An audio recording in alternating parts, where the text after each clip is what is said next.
Mas pinaigting na pakikipag-ugnayan sa Commission on Human Rights. Isa yan sa mga pangako ni PNP Chief Nicolas Torres sa harap ng misyon na labanan ang kriminalidad at iligal na droga sa bansa. Ang detalye sa agenda report ni Francis Folve.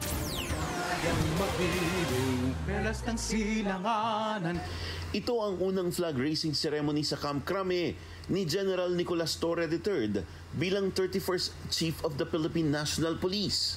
Sa kanyang talumpati, pinasalamatan ni Torre si PBBM sa tiwala at suportang ibinigay sa kanya. The PNP shall enforce the law, prevent and control crime, maintain peace and order, ensure public safety and internal security with the active support of the community. Agree tayong lahat doon. No question about it.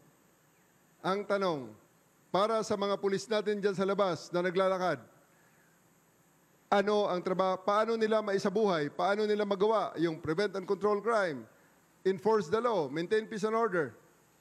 Iisa lang din ang sagot. Alisin lang ang kriminal sa ating mga communities. Alisin ang kriminal sa kalsada. Yun lang, wala nang iba. Pag walang kriminal, walang krimen. Una nang sinabi ni Torre na gusto niyang magparamihan ng huli ang mga pulis para masawata ang krimen.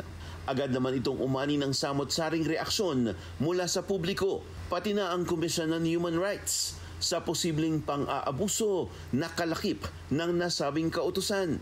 Agad namang nakipagpulong si Torres sa CHR para linawin at ipaliwanag ang kanyang mga prioridad.